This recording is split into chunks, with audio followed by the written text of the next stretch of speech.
teman-teman, Assalamualaikum warahmatullahi wabarakatuh. Salam sehat, kembali lagi di channel YouTube aku. Jangan lupa untuk selalu like, komen, dan subscribe channel YouTube aku ya. Jadi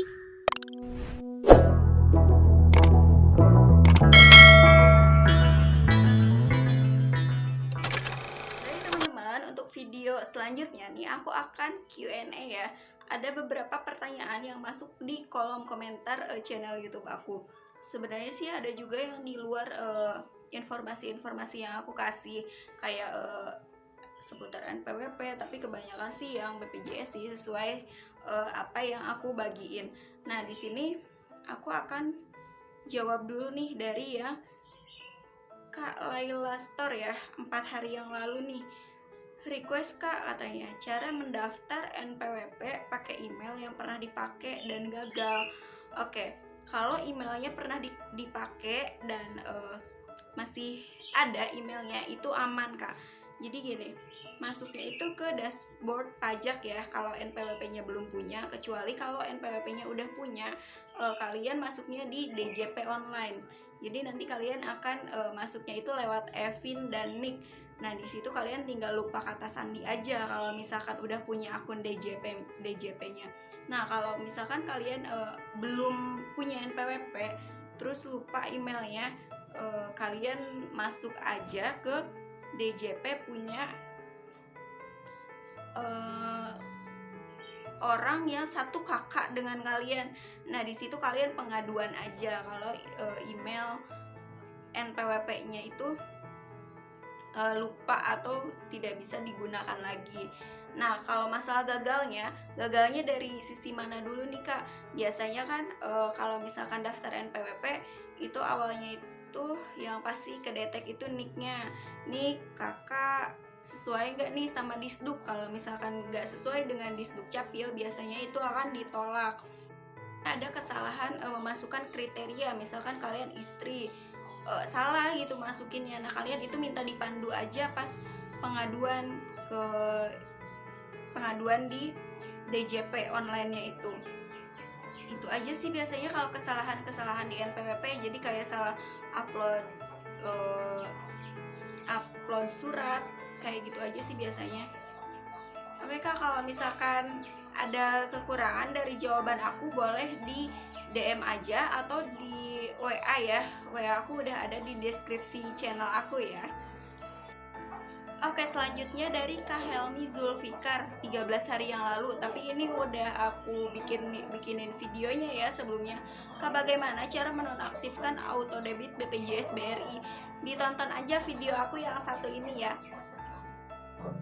Oke, pertanyaan selanjutnya ada dari 86 Miftahus. Kak Miftahus, 13 hari yang lalu ya. Ini katanya mantap Kak, bermanfaat. Tutorial dong Kak, cara mudah ganti nomor telepon baru. So, yang sudah terdaftar nomornya hilang katanya. Oke, gini ya. Cara mengganti nomor telepon baru kalau nomor teleponnya hilang, itu lewat Pandawa ya Kak. Di Pandawa kita kirim pesan aja sembarang, karena ini sistem ya. Untuk tutornya ini aku nggak akan tutor, aku akan jelasin aja cara untuk mengganti nomor telepon itu lewat Pandawa ya Kak. Jadi kakaknya itu kayak WA ke Pandawa. Ini kebetulan aku kayaknya spam deh. WA ke Pandawa sembarang, nanti kalian akan dikasih link gitu, dibales WA-nya. Nanti lewat link itu masuk aja kayak ke web. Nah, di situ ada menu perubahan data. Baik, pokoknya itu perubahan data, diisi data kakak-kakaknya yang terupdate gitu. Nah, itu akan mengubah data kakak di JKN. Nah, kalau data kakak yang di JKN udah terubah, itu otomatis udah terubah juga Kak nomor telepon yang kakak daftarin dulu dengan nomor telepon yang sekarang. Nah, dan jangan lupa juga WA yang kakak WA ke Pandawa itu WA yang nanti akan didaftarin otomatis ke BPJS. Jadi itu udah ke link gitu. Kalau kakaknya pakai WA yang lain, itu ya akan nomor itu juga yang terdaftar. Oke, gitu ya Kak 86. Oke, ini selanjutnya ada pertanyaan lagi nih. Oke, itu kalau mau dapat bantuan gimana ya Kak? Nah, kalau dapat bantuan ini biasanya didaftarkan oleh aparat setempat awalnya. Jadi kayak data kakaknya itu dimasukinnya sama aparat setempat, dimasukin ke DTKS. Ini bukan dari BPJS ya kak. Kalau itu jadi kakaknya itu kayak dikategorikan untuk warga tidak mampu. Nah itu baru dapat kayak BSU atau BSU yang ketenaga kerjaan. Itu biasanya dapatnya dari tempat kerja kakaknya gitu. Jadi itu informasinya dari tempat kakaknya kerja atau dari aparat setempat yang sudah mendaftarkan diri kakak ke DTKS. Nah kalau misalkan mau lihat kakaknya ini dapat atau enggak nih BPJS yang gratis, nah itu bisa dilihat lewat Cika aja terdaftar atau enggaknya. Nomor Cika juga udah aku bagiin ya di video-video aku sebelumnya. Oke, pertanyaan selanjutnya dari Kak Dian Novitarini nih, 1 hari yang lalu ya teman-teman.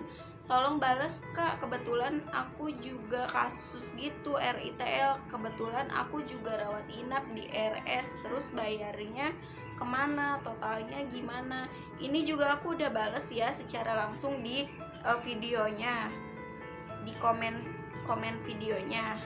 Nah kalau misalkan rawat inap tingkat lanjut itu denda RITL-nya biasanya bayarnya di rumah sakit itu sendiri kak. Jadi kakak nanti pas pembayaran gitu bayar langsung di kasir rumah sakitnya. Oke gitu ya kak Dian Novitarini. Oke selanjutnya ini ada 1 hari yang lalu juga dari Kasarmita Elsa. Tapi kak kalau ada tulisan RITL gitu mau berobat di Vaskes 1 kena denda juga enggak? Soalnya Vaskes 1 aku di klinik. Enggak kak, kalau berobat aja enggak, itu untuk rawat inap juga untuk tingkat lanjut, bukan untuk yang Vaskes tingkat pertama ya kak. Jadi misalkan kakak Vaskes 1, Vaskes 2 tingkat lanjut.